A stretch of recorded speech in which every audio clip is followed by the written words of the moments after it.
आमे जहाँ खाऊचे ताकू प्रॉपरली वे रे सफा करूनी से खाद्य कणिका दांत माड़ी मझिरे रहीकि विभिन्न प्रकार रोग सृष्टि करुचे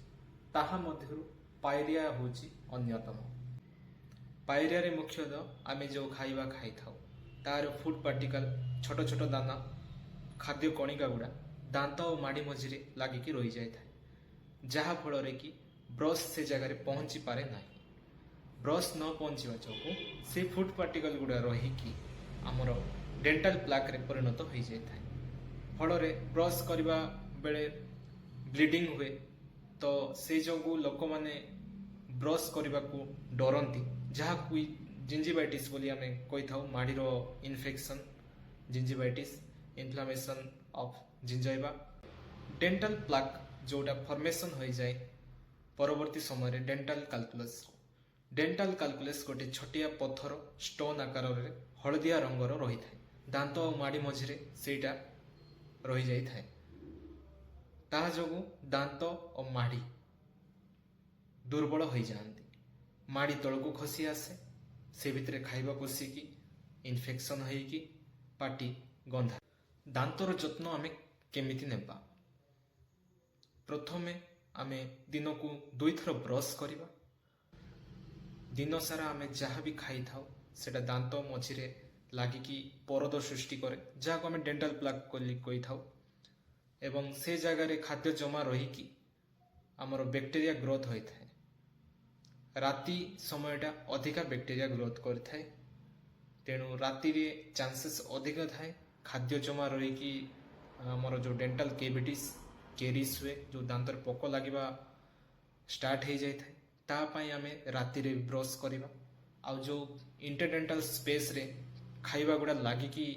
रही थाए तापाई आमे डेंटाल फ्लॉस यूज करवा मार्केट रे अवेलेबल अच्छी डेंटाल फ्लॉस एबी भी वाटर फ्लॉस भी आसलानी मेसिन 5 ml माउथ वाश उषुम पानी सहित मिसेकी 2 ରୁ 3 मिनिट कुली करवा दरकार तापर खाली पानी रे पाटी धोइबे नहीं कारण माउथ वाश रो एफिकेसी कमी जाए थाए आमर जो अल्ट्रासोनिक स्केलर थाए मेसिन थाए डेंटाल क्लिनिक मानक तो ता द्वारा फुल माउथ स्केलिंग एवं पॉलिशिंग निहाती जरूरी आवश्यक ता द्वारा दांतर जो मूल लगी रही कैलकुलस गुड़ा बाहरी पड़ता है स्टेन कैलकुलस जहाद्वारा कि बेड ब्रेथ माने हमरो जो पाटी दुर्गंध देवार समस्या कमी जाए थाए माढ़ी भितर जो कैलकुलस जमा हो रही थाए तो से गुड़ा बाहरी पड़ता है ये केते जन लोक क्वेश्चन करती तो दांत सफा करने द्वारा दांत घूरी हो जाए दांत गैप हो जाए तो सेटा आपणकर संपूर्ण भावे भूल धारणा दांत क्षय हुए ना से जगार जो कैलकुलस लगी रही थाए खाली सेतिकी बाहर से मेसिन द्वारा एवं नूतन माड़ी सृष्टि हुए परवर्ती समय प्रति 6 मास को थरे डेंटाल चेकअप पाखरे थिबा क्लिनिक को जाई डेंटाल चेकअप करेंगे जो समस्या थिबो संगे संगे ट्रीटमेंट करंतु दांत सफा करंतु 6 मास को थरे वर्ष को थरे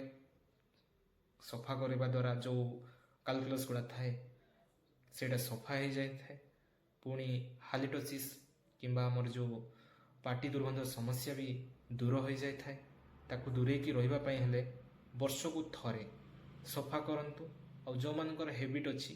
पान गुटका सिगरेट बीड़ी स्मोकिंग करंती हेवी स्मोकिंग करंती ताठू दूरे की रुहंतु आमे घरे उपचार भी करवा होम रेमेडीज जो अच्छी जोटा गोटे करेंगे आफ्टर क्लीनिंग जिते सरीज स्केलिंग जिते सरीज क्लिनिक रे मेडिसिन माउथ वाश किसी भी डॉक्टर को परामर्श आपड़ नहीं ता सब संपूर्ण यूज हो जापर आप कौन करेंगे ना होम रेमेडीज रे लेंबू उषुम पानी रे चिपुड़ी की लुण अध जो चामच पकईकी कोली भी करें डालचीनी गुंड कि डालचीनी को चोबे पारिबा डालचीनी गुंड को उषुम गरम पानी रे पकईकी कोली करिपरिबा तुलसी पत्र 8 ରୁ 10टा तुलसी पत्र नहीं कि आमे दिन को थरे चोबेकी खाई परिबा जहाँ फल कि पाटी दुर्गंध देवार समस्या ଦୂର ହୋଇଥାଏ ଏବଂ ପାଣି ପ୍ରପର ୱେରେ ପିଇବା, ଥଣ୍ଡା ପାଣି, ଉଷୁମ ପାଣି ଯାହା ବି ହଉ ପ୍ରପର ୱେରେ ପିଇବା। ବୋଟଲ କିମ୍ବା ଗ୍ଲାସରେ ଉପରକୁ ଟେକିକି ଯେଉଁ ଆମେ ପିଉଛୁ